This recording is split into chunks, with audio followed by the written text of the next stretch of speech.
Bismillahirrahmanirrahim. Assalamualaikum warahmatullahi wabarakatuh. Apa kabarnya anak-anak? Mudah-mudahan kalian dalam keadaan sehat walafiat ya. Masih belajar dari rumah bersama Ibu Iko. Nah, pada video kali ini Ibu ingin melanjutkan materi sebelumnya. Materi sebelumnya kita ngebahas tentang yang namanya fungsi, juga adanya relasi. Nah, ini kelanjutannya yang akan dibahas pada video kali ini tuh Ibu ingin membahas tentang bagaimana caranya kalian mencari banyaknya pemetaan. Kemudian nanti akan dibahas tentang korespondensi satu-satu, kemudian juga tentang notasi fungsi. Oke, kita mulai ya. Nah, ini jadi dari ini bab 3, masih di bab 3 relasi dan fungsi. Bagian keduanya yakni banyak pemetaan, korespondensi satu-satu, kemudian notasi dan rumus fungsi. Nah, seperti apa yang kayak komponen-komponen ini? Nah, ini dia. Kalian nanti diharapkan setelah menonton video ini, yang pertama kalian bisa menentukan banyak pemetaan dari 2 himpunan. Nah, kalian itu jadi nanti harus bisa ini nih, menentukan banyak pemetaannya. Yang ini ya. Kalian nanti harus bisa menentukan banyak pemetaannya. Oke, kita mulai ya. Nah, ini ya. Nanti kalian harus bisa menentukan banyak pemetaannya yang ini. Gimana sih banyak pemetaan itu? Kemudian yang kedua, kalian nanti memahami makna dari korespondensi satu-satu. Kemudian yang ketiga, memahami tentang notasi fungsi. Kemudian selanjutnya menentukan rumus fungsi. Dan yang terakhir, nanti kita menyelesaikan soal-soal yang berkaitan dengan pemetaan, korespondensi satu-satu, dan rumus fungsi. Oke, mari kita mulai ya dengan bacaan Bismillahirrohmanirrohim.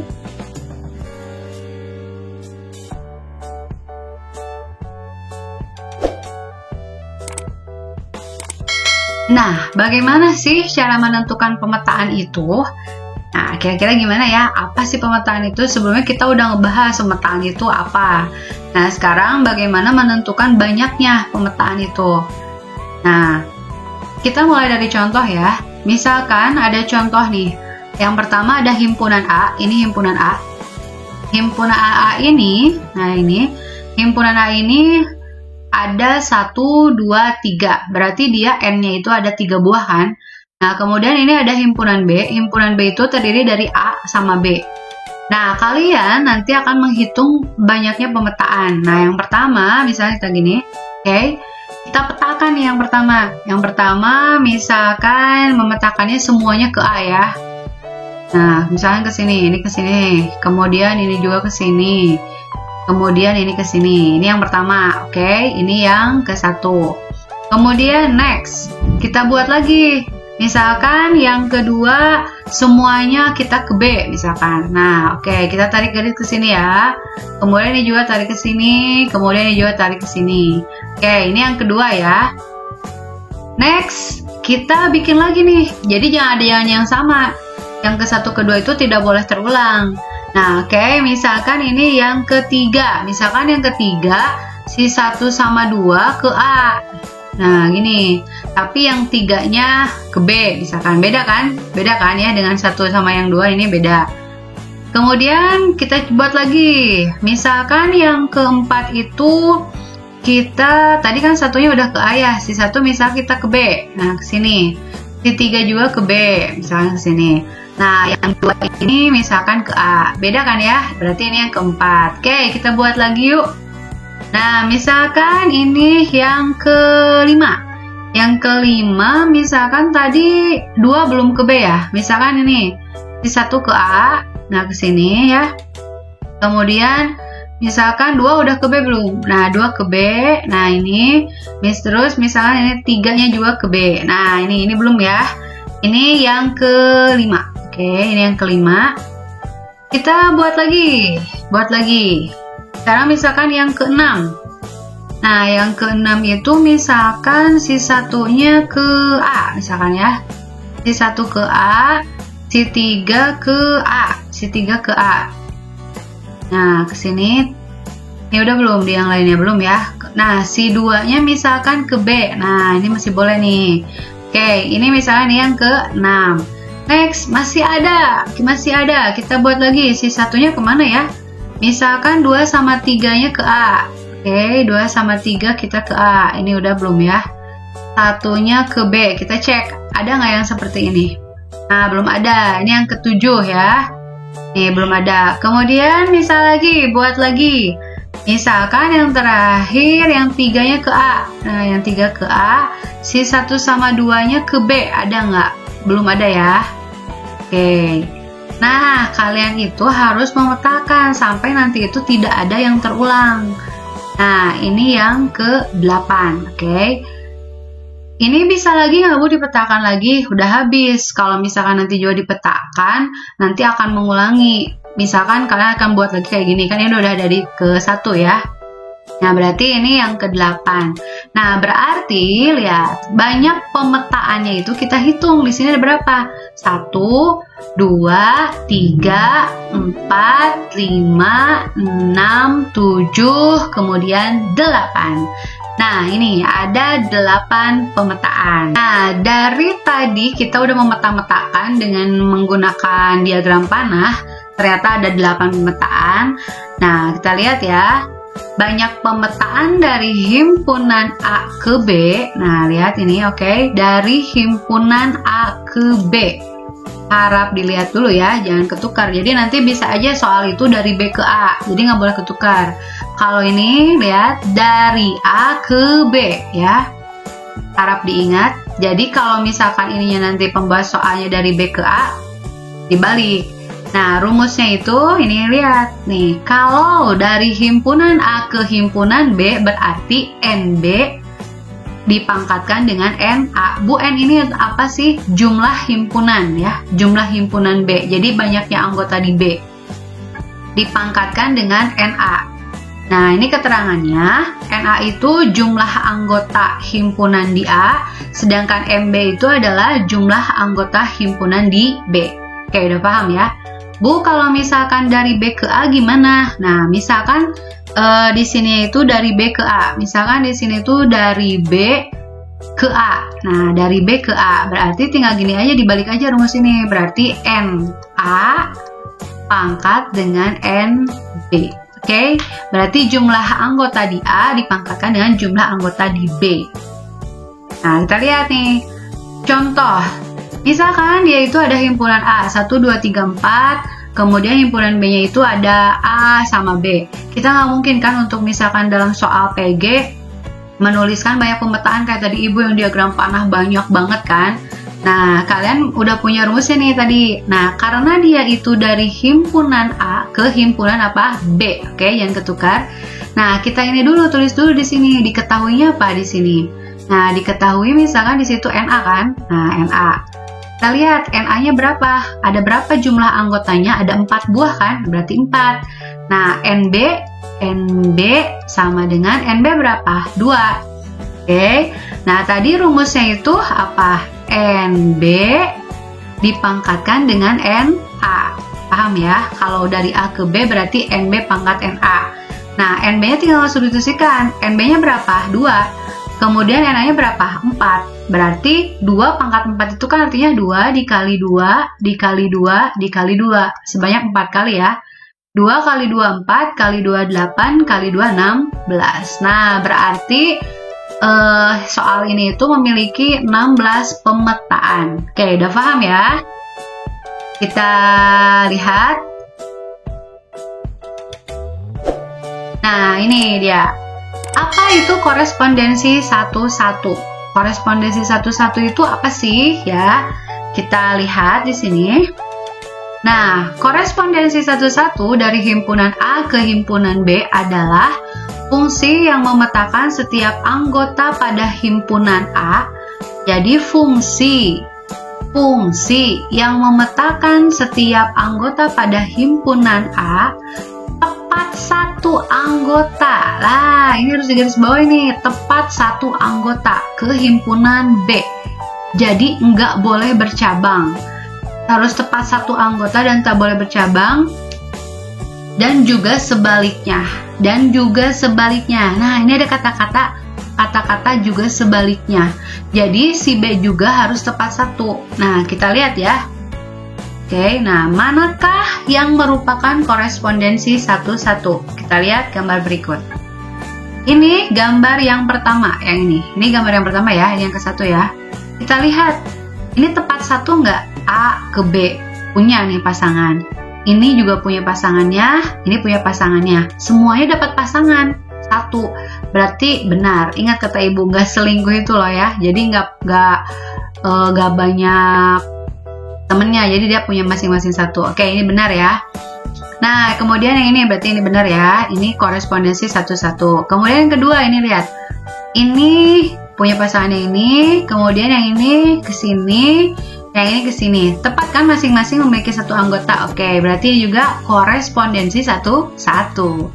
Yang ketiga, ini punya pasangan di sini. Sedangkan yang ini punya juga. Nah, sedangkan ini titik yang ketiga ini sama-sama nih di sini, di kodomainya itu ini. Bercabang kan di sini B. Kan tadi ada kata-kata sebaliknya. Berarti ini korespondensi satu-satu bukan. Karena lihat, ini nggak ada temennya. Terus sedangkan ini dua kali. Yang ini punya pasangan. Ini punya pasangan. Ini juga punya pasangan. Namun di sini ada ini. Dia nggak punya pasangan. Saya ini nggak punya pasangan, berarti ini juga bukan korespondensi satu-satu. Jadi paham ya, yang namanya korespondensi satu-satu itu dia harus tepat satu memiliki anggota. Kalau kita analisis, lihat diagram panah ke-1, ke-2, ke-3, lihat pasangan jumlah anggota domain dan kodomain itu sama-sama 3 kan? Lihat 3. Sedangkan gambar keempat, domain ada 3 buah. Kodomain ada 4 buah. Nah, apabila kayak gini, pasti nanti itu akan ada satu anggota yang tidak memiliki pasangan. Berarti, syarat dia nanti korespondensi satu-satu itu, jumlah domainnya harus sama. Oke? Jumlah domain ini tuh harus sama. Jadi kalau di sini 3, 3. Di sini 5, 5. Oke, kayak gitu ya. Kita lihat selanjutnya. Nah, kalau tadi kita ngebahas tentang diagram panah, kalau sekarang masih ingat ini apa? Ini tuh namanya apa? Himpunan pasangan berurut. Kita lihat nih, A ke-1 ya. Nah, kemudian ini ada lagi nih A kedua. Berarti ini korespondensi satu-satu enggak? Enggak, ini berarti bukan. Karena ini nih, A-nya dia disebut berapa kali? 2 kali kan? Nah, kalau ini A ke-1. Kemudian ini B kedua. C ketiga, masing-masing punya pasangan kan, berarti ini dia korespondensi satu-satu. Jadi bentuk soalnya itu bisa dalam bentuk diagram panah, bisa juga dalam bentuk himpunan pasangan berurut. Kalian itu untuk menentukan mana sih yang bentuknya itu korespondensi satu-satu. Oke, yang selanjutnya, apa sih notasi fungsi itu kayak gimana sih ya? Saya belum paham Bu tentang notasi fungsi itu. Nih, kayak gini ya notasi fungsi itu. Nah, misalkan di sini ada yang namanya itu, ya, di sini misalkan ada 2 buah diagram, ada 1 buah diagram panah. Di sini itu domainnya itu A, kemudian ini itu B. Nah, ingat ya, ini domain. Kemudian kalau B ini apa? Kodomain. Nah, di sini itu si fungsi C itu adalah F. Oke. Anggota dari A itu adalah X. Anggota dari B itu adalah Y. Kita pahami satu-satu ya. Di sini, lihat. Fungsi dinotasikan, dilambangkan dengan huruf kecil atau notasi kecil ya. Nah, jadi fungsi itu ditulis dengan huruf kecil, ingat.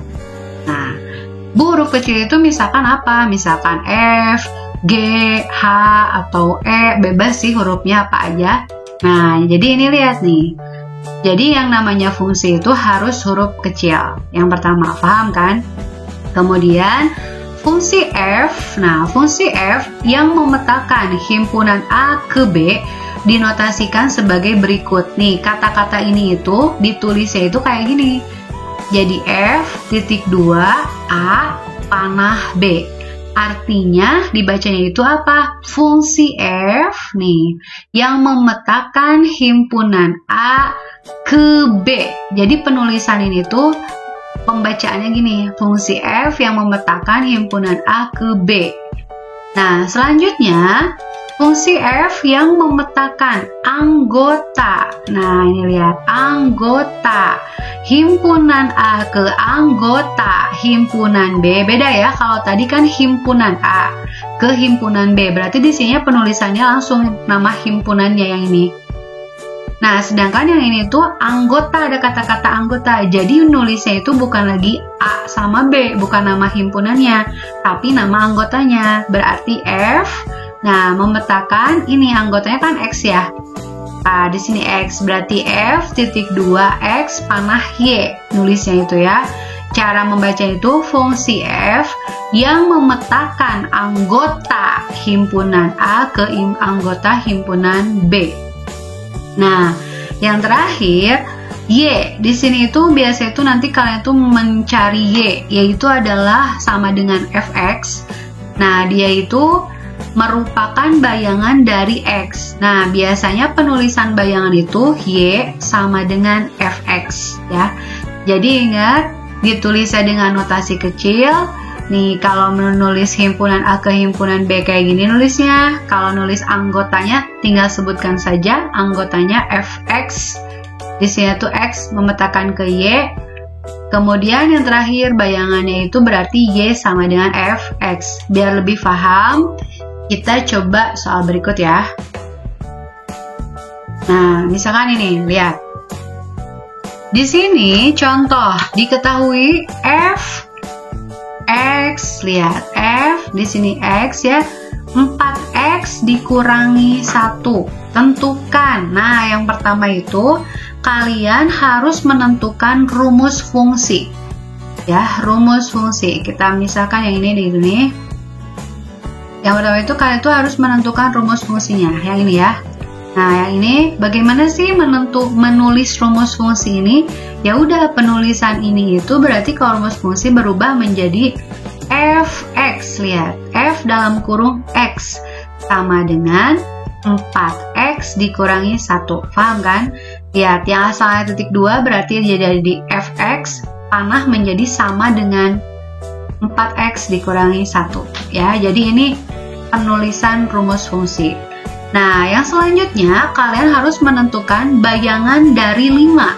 Tadi kalau bayangan dari 5 itu berarti yang kalian cari itu adalah F5.